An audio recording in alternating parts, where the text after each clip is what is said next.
The Economic Community of West African States has ordered the immediate deployment of elements of its standby force to the Republic of Benin following an attempted military takeover. The regional force will comprise troops from Ghana, Nigeria, Sierra Leone and Cote d'Ivoire. This directive comes after soldiers in Benin announced the suspension of the constitution, the closure of all land borders and the country's airspace. The soldiers, speaking on national television, claimed to have ousted President Patrice Talon and seized control of the government. According to ECOWAS, the standby force will support the government and the Republic Army of Benin to preserve constitutional order and safeguard the country's territorial integrity. Now, joining us for more on this breaking story is former Dean and Director of the Ghana Armed Forces Command and Staff College, Professor Vladimir Enchi Daso. Good evening to you, sir. Thank you for your time here on the Channel 1 Newsroom. Benin, now, we've had issues in Mali, we've had issues in Burkina Faso, in Guinea. What is the appetite for coups in West Africa? What is really accounting for this recently? Thank you for having me, and good evening to your viewers and listeners.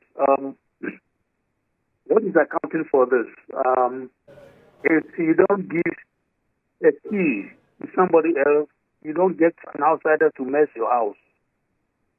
We are messing our houses so much so that any type of coup can happen. There are 3 types of coups in West Africa now, beginning from 2012.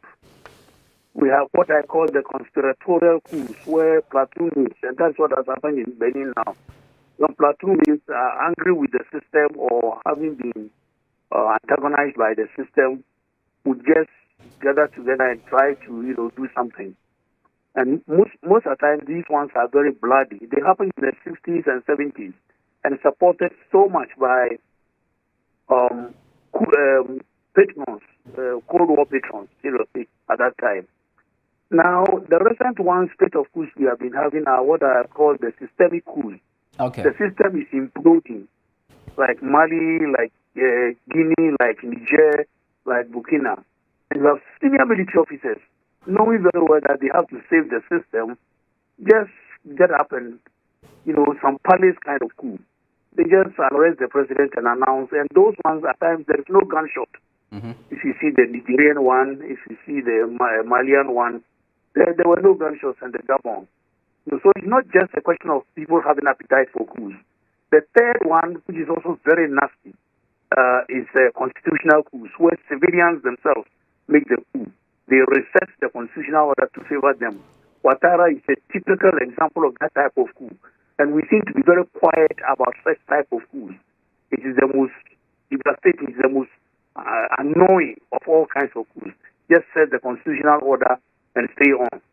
So what is happening in Benin is part of the ongoing situation where West Africa specifically and Africa in general, we are not putting our house in order very well. And that is why you have any one of the 3 types I've mentioned. Now, these soldiers say they've taken over the country. We've had some government elements come out and debunk these claims. What do you envisage will happen in Benin in the coming days? We must pray that it doesn't turn into some chaos, some instability, some civil war. We pray. The point is that the interior ministry has come out to say that the coup has been foiled, that troops loyal to the government have taken over. It's like they have foiled the coup. 14 people have been arrested, and we believe that is going to be the end of it. And once government troops loyal to the government have been able to quell the rebellion, then we are happy. It looks as though it was an internal rebellion. But some of the soldiers arrested, we are told, were people who had been dismissed from the military. And I think they are disgruntled about something. But this is indicative also of the very fact that Benin has a very good civil-military relationship, where the civilian control the military. That the constitutional order is such that the military will come in only when there is a systemic instability. Right. And I doff my hat for the military in Benin, that they have been able to save the situation. They have not allowed some miscreants just to disturb the peace in Benin. Prof, the move by ECOWAS to deploy its standby force, would you say this is proactive? ECOWAS is always having some knee-jerk reaction. When situations happen like this, intelligence is very important, and you find out how you are going to intervene.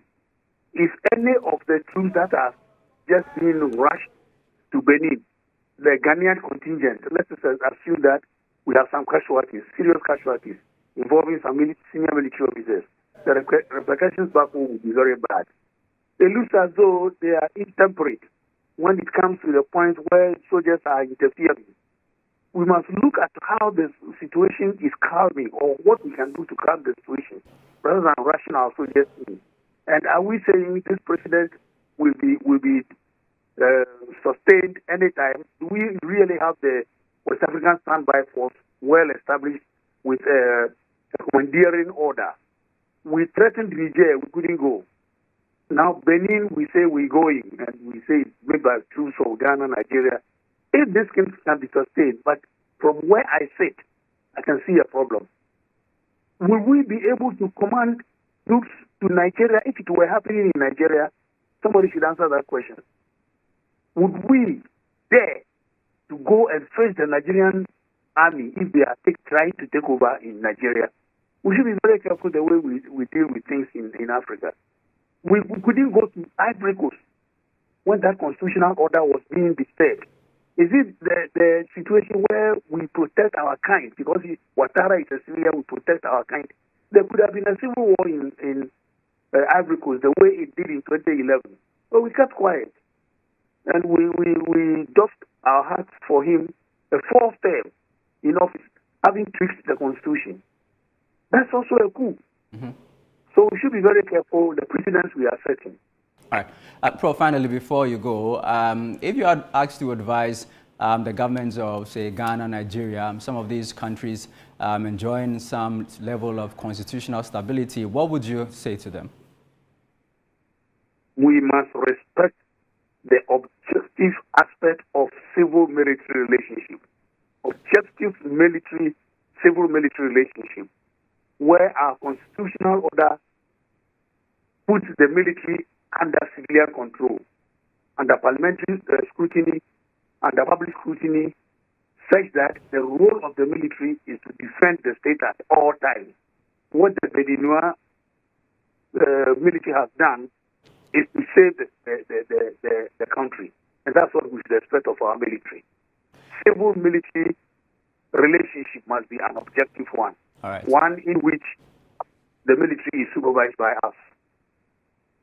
All right, grateful to you, sir. Professor Vladimir Ntwi-Danso, a former Dean and Director of Academic Affairs at the Ghana Armed Forces Command and Staff College.